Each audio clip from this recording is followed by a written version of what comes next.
everyone. My name's Alicia Y. I'm an addict. So grateful to be here with you all. Sometimes there comes a time, in our past where it's through another person's passion for this program that I've kind of come to reawaken to my own, I'm going to tell you a quick story. I turned 20 years clean, February 10th. So that's a little bit over a month ago. And, I was riding on that wave of that high, decades clean, I was speaking, word got around, I turned 20 and I was speaking every night and, and I had my recovery family with me every day at all the meetings I went to. And it was just such a good feeling, especially during, this time in our lives where the pandemic has us at home, has us isolated. The disease doesn't like anything, more than having us isolated, and alone with our own selves. So it was really important for an addict like me, especially somebody who lives by themselves, to find somebody that I'm going to connect with on, a daily basis and just have that connection, as an addict. And so anyways, birthday activity died down. And, here I was maybe 2 or 3 weeks later, waking up, going to work, in my living room, asking myself, I am not feeling passionate about anything right now. I am just kind of going through the motions, showing up for my commitments, logging into my laptop, eating food when I'm hungry. I am not feeling passion right now, and that's when I had to, and, I logged into a meeting, at that moment, because I recognize how dangerous that was, for an addict like me. I recognized that I needed to plug in. I needed to tell on myself. I needed to get just really honest with where I was at. And I did that. And, I'm super grateful I did, because I just got into the solution right away. And that's what NA has taught me, is to get into the solution. Don't sit there too long. Yeah, okay, this is what my sponsor would say. Okay, yeah, you wallowed in it long enough. Now what are you going to do? And so I did. I wallowed in a little bit. Oh, and here's another thing is I've been applying to these dream jobs and I keep getting rejected. And that hurts me. That hurts my heart. It hurts my ego. Reminds me I am not good enough, and all these different messages, to my head, and the chatter gets loud and and it doesn't feel good. It doesn't feel good. And I wonder, it has me doubting. And I don't want to be that person anymore, because I know that is thinking that's a dangerous area for me. And I need to step into a more positive direction. And so going to meetings, sharing about it, calling my sponsor, working on my step work. I'm literally one paragraph away from completing my 8th step and, getting to the solution. So that's where I was probably a few weeks ago, and, thank God I have friends like Joe and, other people who have lifted me up. Wade, love you, Wade. I'm going to give you a little shout out, and, I wouldn't be here today, with being a grateful addict, without the people that I've met in my journey. And also say today, this is a little weird, is that today is my birthday, my biological birthday. I didn't want to tell Joe. I feel a little shy about it, but I'm trying to change being a shy person. It's kind of on my list, if you call it, of change. So yeah, I've had, different, so I'm celebrating a different birthday right now. So I'm grateful for that. And I was trying to think about what I wanted to share. And I was looking at our symbol. I've been talking with my home group members about our symbol lately. And and the esoteric line, and what does it mean? Does it have 3 sides? Does it have 4 sides? And all these little things we like to discuss. And the one thing for sure that I take from our symbol is that the greater the base, the higher the freedom.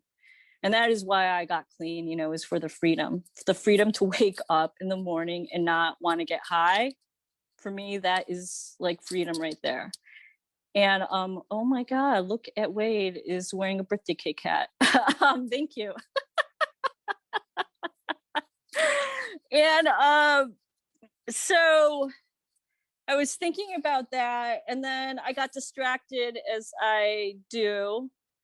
When I logged on here, I'm thinking, okay, let's talk about the symbol, because I think, it talks about simplicity being the key to this program, and shows up in our symbol with our 4 sides of God's society, goodwill, and service. And, the more that we expand those areas of our lives, the higher the point of the freedom. And so I was getting ready to do that. And then I logged on, I saw that Sabi was in this meeting, and I will tell you a very interesting story. Is I merged like everything on my computer, my hard drives or whatever, and somehow there was a speaker tape on my hard drive that was labeled Sabi, Prince Edward Island, Summerside. And I was like, I have no idea where this came from. Somewhere along the line, somebody must have floated this to me. No idea. And so I listened to it probably like last night or the night before, going like, wow, where in the world did this come from? And I don't know if it's, so here's another story that I'll give you, is that I was 2 years clean, and I had, up to that point, had lived my life in line with what the courts had asked me to do, which is stay clean, not get arrested, and piss, clean, whatever, and sign in with my probation officer, do all those things on probation.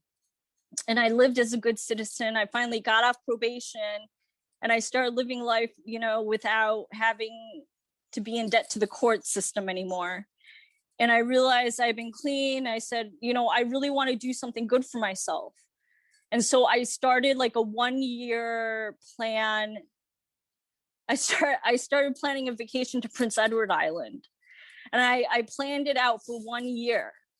And I planned a 1-week vacation, and I just like every day, because it was a childhood dream. I was a fan of Anne of Green Gables, and they say in this program, lost dreams awaken, new possibilities arise.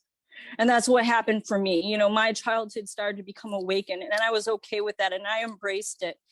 And I planned this vacation for 1 year, and it was the night before I got on my flight to go to Prince Edward Island, and I said, let me see if there's any meetings while I'm there. It'd be kind of fun to check out an NA meeting. And when I went to the website, the whole entire country of Canada was having their convention on Prince Edward Island on the Friday that I arrived. Like, I don't know about you, but that, for me, that was God. Like, that was my higher power showing up in my life and saying, you've done this. Like, it's all good, and I get so, I'm still in shock over the whole situation. And I arrived at that hotel, and I was just like, what the heck? Like, I cannot believe this.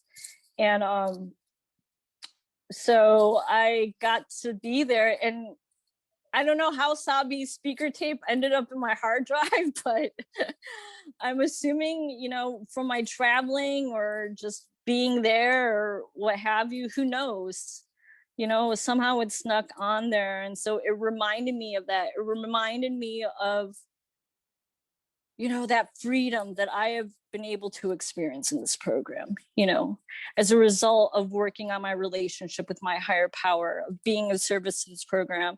And not only that, being of service to my community, and having, that goodwill show up in my life, and repairing the relationship with myself.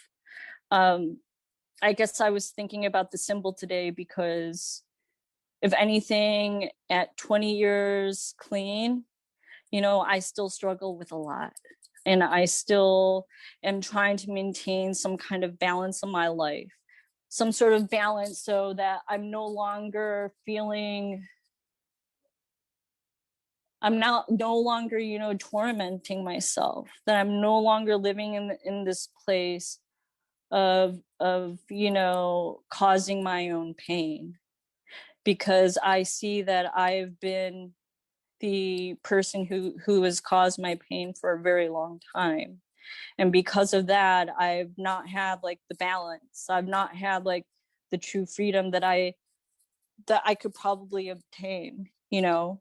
But I am always trying to stay in the moment. I am always trying to stay in sync with whatever my higher power has granted me. So in terms of, like I mentioned earlier, you know, this dream job that I've been wanting, it's been a lot of acceptance and a lot of heartache and just a lot of, you know, figuring to myself, like, you know, my higher power has me right in the place where I'm supposed to be. And, you know, this is the place where I'm supposed to be. And if I'm supposed to move along and be in a different place, I will be in that, I will be in that place, you know? And that for me is acceptance. The symbol in service. So service, I guess this is what I want to kind of wrap things up on, is tell you guys about the service that I'm involved with. And so I learned about service when I was in my first year clean, because I wanted to stay clean. And I said, how do I stay clean? And they said, if you want to keep what we have, then you got to give it away. And so that was my first, like, okay, like I am going to be of service because I want to keep this thing. I want to, and I did. I showed up with, you know, for committees with no question in my heart of what was going on. Just because I wanted to stay clean. I can't tell you, I served on some committee. I don't even know what they were, because it was like, I was such a mess when I got here. You know, it's all a blur of those first couple of years clean. And but I kept showing up. I kept being of service. And most recently, I've continued to be of service, but I've let my ego and pride get in the way of a lot of things, a lot of personal relationships. And they've caused me harm. And I know that they've caused others harm. And because of this experience, it's really softened my heart. It's really softened my voice when I deal with others. You know I don't have that much time left, but there was like two people in particular that I got into like skirmishes, whatever, falling outs, whatever you want to call them. They weren't skirmishes. There was nothing physical going on, but verbal words were hurled. Okay, that's what's going on. And those two people have passed away, and I was not able to make peace with one, and the other one I was able to make peace with, you know, thankfully. But I'll tell you about that first one I was not able to make peace with. He was only 1 year older than me. And he was one of the first Asian guys in the fellowship that I ever got really close to. And because of what happened between us, you know, I just kind of took for granted that I would see him again. That we'd run into each other, I'd be able to make good, I'd be able to smooth it over, and we would be friends again. And then suddenly I got the news that he passed away. And I was so shocked. And I didn't know if I should go to his funeral or not. And I stayed up all night long. I stayed up all night long, hating myself, you know, wondering if I should go. And but I decided to show up, you know, because I knew that I would hate myself more if I didn't show up. And I'm glad I did, you know. And this whole thing has been a process. I've learned so much. And I'm still trying to love myself and forgive myself, you know, over those things. But if anything, like, I'm just trying to stay in the moment and you know, be the best person I can be. And, you know, as I said earlier, just be more loving and kind and softer. And I'm letting that ego and pride go, because I realized today, like, it is not worth it, you know. I'm sorry, I said a lot of things. I'm very excited to be here. Sabi, I blame you. You set me off. So I'm so grateful. Joe, thank you.